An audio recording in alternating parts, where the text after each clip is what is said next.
Kitaria Fables is a cute action-adventure RPG with farming and crafting mechanics releasing on September 2nd. Is this game truly Pawesome? See what I did there? Let's find out. Hello friend, I'm Stephanie aka Miss Bubbles and I create weekly videos covering reviews before you buy and more. I'm usually on camera but my country is going through a crisis so I have no electricity, just bear with me for a while. Consider squishing the like and subscribe button so you never miss a bubbly video again. Let's start with the story. What is happening in Kitaria? You play as Nyanza, a soldier from the Empire, and you are sent to Paw Village since there are some weird things happening recently. Soon enough, you discover that creatures which were friendly have turned aggressive, thus bringing violence and trouble in the surrounding areas. Then you learn that your uncle used to wield magic and that's how he helped protect the land against the calamity in the past. Funny enough, magic is no longer legal, so you secretly learn about it and start to use it to protect the citizens. The cast of characters were funny, charming, cute, and relatable. You'll find this polar bear, Sage Albie, who at first is quite reluctant about you but then decides to trust you and teach you about magic. You also meet a worried goat grandpa whose granddaughter, I believe, is a troublemaking bunny who wants to wander around but she usually is doing so with kindness in her heart. I'm not gonna tell you all about these characters but I will say that they were very quirky and interesting to meet. I enjoyed the dialogue they had to share and you can really feel that they have such a good sense of community. They all care about each other and this gave me so much amazing and cozy feelings while playing the game. Kitaria Fables falls under the adventurous farming RPG genre, but is the gameplay loop interesting enough? As soon as you reach the village, you quickly learn how to use your sword with the help of your companion, Macaron, I think that's how you say his name. After that, once you help Sage Albie retrieving a relic, which we will talk about in a bit, you also learn how to use spells. You can wield different types of magic and spells such as water, earth, wind, and fire. Anyway, going back to magic, you have various spells under each element and you can learn more by purchasing their respective spheres. For example, a fire sphere can be bought by killing enemies and collecting 10 vengeful souls. If you can only imagine how many times it took me to say this right.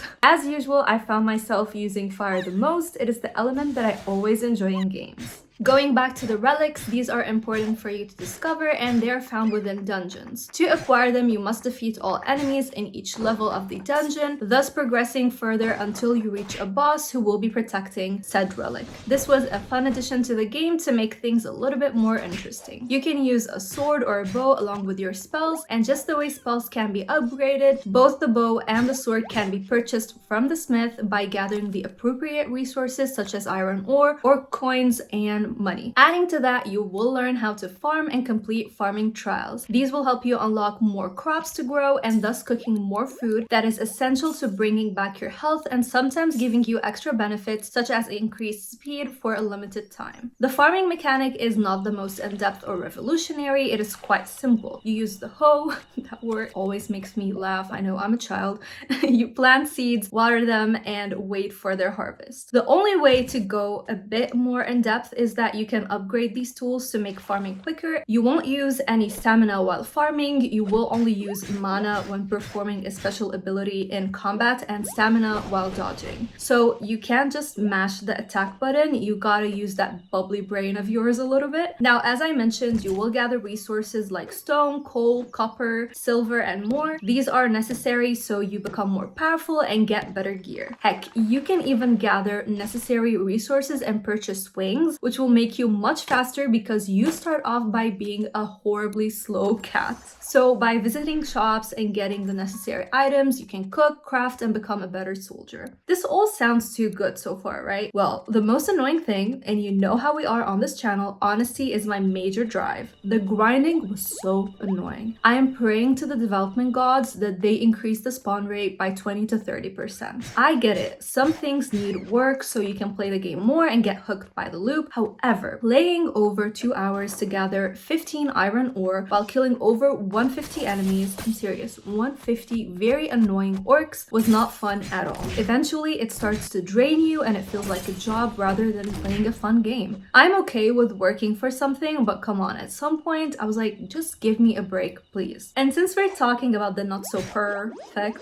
features, the combat is quite clunky and does require a bit of time to get used to. Nyanza is not the most flexible possible, but I thank the devs for making it a bit easier by showing us where the enemy will hit. Otherwise, I think it would have been an extremely difficult curve to learn. If you are wondering about the enemies, every area on the map has its own type of creatures, and each has their own resource that they will spawn and moves that you will have to learn how to dodge. I like this because it adds variety and makes you feel engaged in the gameplay. I'm gonna throw in some fun factors that might interest you. I want to mention that you have a house where you can sleep, customize the color of Nyanza, save, change spells, and sell resources. As for the map, you slowly progress to new areas, each with their own vibe and more intense enemies. There's also a day and night cycle, but you can totally skip on sleep. Also, there are no seasons. There are weather changes, but you can grow your crops at any time. What about the graphics though? Is this a style that you might enjoy? The world was super colorful and vibrant. Each area of the map has a theme that it's going for, and that definitely adds to your engagement. However, areas are so small that you will have to sit through so many different loading screens. They were fast but pretty tedious, especially when you're in the vibe and the mood and trying to complete quests and chores, and you're always sitting through these annoying loading screens. Anyway, there are rivers, magical places, vibrant and lush areas, and overall very cute looking atmospheres. I enjoyed traveling around and experiencing what the game had to offer. I just wish the areas were a tiny bit bigger. Before we continue, let's give a shout out to our bubbly of the week, Matthew. Thank you so much for the support and for always opening up a conversation with me. If you want to be featured in the next video, all you have to do is leave a comment down below. And this ties into another important factor in a game, which is sound. In the ambience department, you can hear footsteps, weapon and magic sounds, enemy noises, and all of this adds to you being just more immersed in the gameplay. Moving to music, it has this cute, heroic melodies, but nothing to go crazy about. Nothing caught me off guard or made me hum when I was not playing. Finally, there is no voice acting here, just text and dialogue, but that was totally okay for me because the dialogues were very fun and engaging to read. So how did Kitaria Fables perform on the Nintendo Switch, docked versus handheld mode? In handheld mode, the game ran super smoothly. I was actually shocked. Now, this might be the reason why the areas were so small, but in the end, I had no issues with stuttering, lag, or anything of that sort. And the loading screens that I mentioned previously were pretty fast. In docked mode, however, I did feel some stuttering, but at some points I preferred it because the text can be so small to read on the Switch. This game surprisingly lets you choose how big you want your text and HUD to be, but still, the biggest option was pretty tiny. And here comes the big question. Should you buy, wait for a sale, or skip on this indie title? If you are itching for a fun adventure on the Nintendo Switch with a pretty good loop to get you hooked in, a game that mixes farming with RPG mechanics and a sense of progression with cute characters and fun story, then this is 100% a buy. It is $20 and you can get it for $15.99 if you pre-order it, which is really cheap. However, if you were expecting a game with full in-depth farming and life sim aspects, then this is not going to give you that. So wait for a sale. Regardless, I think it is worth the price it is asking for. Are you going to buy Kitaria Fables? Let's talk about it in the comment section. Don't forget to leave a like and subscribe if you're feeling extra generous. It's a wonderful day to play a farming RPG. Stay bubbly, stay positive, and I will hopefully see you next time. Bye!